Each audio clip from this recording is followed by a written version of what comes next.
Are you approaching retirement but unsure how much money you need to have saved up?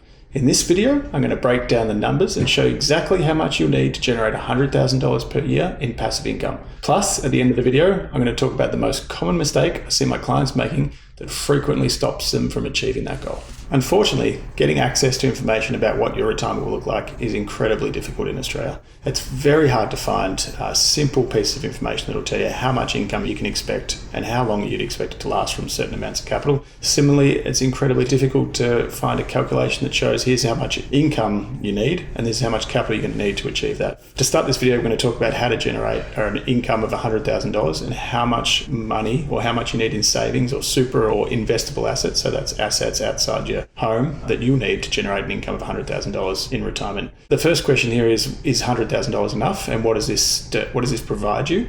A group called ASFA has calculated that an income of about $73,000 for a couple will deliver a comfortable lifestyle in retirement.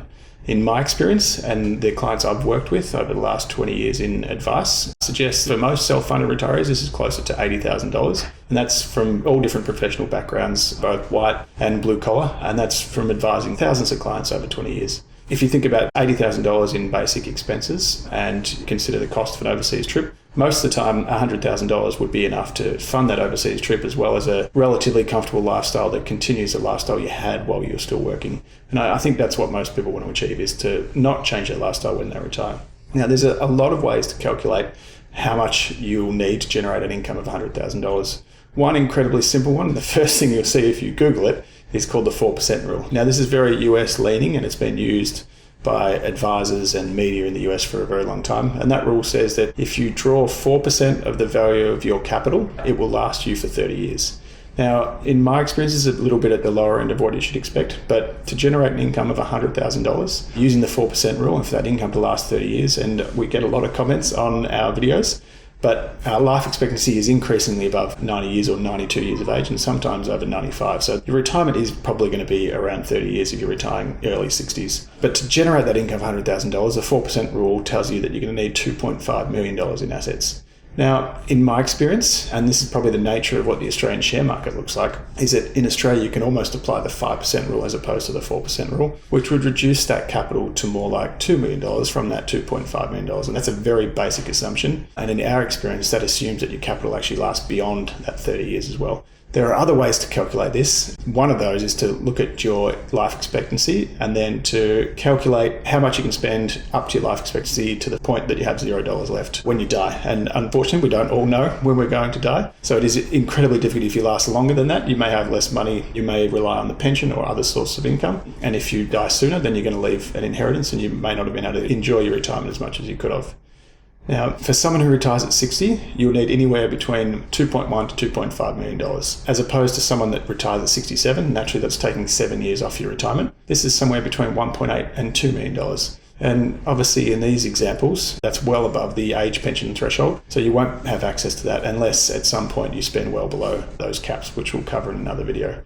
One of the most interesting takeaways, and we'll share links to the modeling in the show notes and where you can run this modeling for yourself, is the massive difference and the massive impact that your investment approach can have on how you're generating that income. So in the case of retiring at 60, if you invested just 30% of your portfolio in growth assets, so that's things like shares, infrastructure, and property, and 70% in low-risk investments, you'll need the high level there of $2.5 million to generate that $100,000 income. But if you flip that and invest in what we call a balanced growth portfolio, you'll actually need $340,000 less to fund the same level of income. So that's $2.16 million as opposed to $2.5 million. In the case of retiring at 67, it's just over $2 million as well. What's the point here? This is another reminder that you can't just stick your money in a term deposit if you, one, want to generate a higher income than average, and two, want any hope of it outlasting you.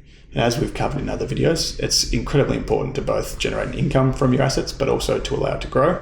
And that's what these calculations have evidenced. I think one thing that's worth considering and isn't spoken about enough, and this probably talks to the complexity that comes with retirement, is that you may think you need $100,000 in the initial stages of your retirement, but in our experience, there are actually 3 different phases and your spending changes significantly during those periods as well. So we call them the golden years, the silver years, and the legacy years. For instance, the golden years tends to last anywhere from 10 to 15 years. The silver years, then another 10, and legacy years, another 10 after that. Just as a very broad rule. In our experience, you will generally spend 100% of that $100,000 or whatever your starting income is in retirement. When you hit your silver years, that actually falls to about 75%, and mainly because you become less mobile and you're traveling less and you tend to spend more time around family and friends. And when you hit those legacy years, this is when health costs and other related costs start to increase. And that sees your income requirement increase back to about 80% of that 100,000 or whatever your starting point is. Now, I said in the start of the video that I'd tell you what the biggest mistake people make is when trying to generate a passive income like this. And to be honest, it's because they don't use superannuation enough. After-tax income is what matters more than anything, and superannuation becomes tax-free once you turn 60 and start drawing a pension.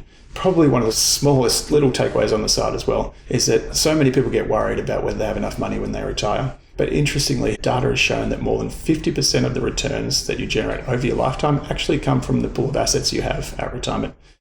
I've been enjoying all the comments. Please follow the video. Please send through any thoughts you have, and happy to answer questions. And if you're ever looking at advice, please contact us.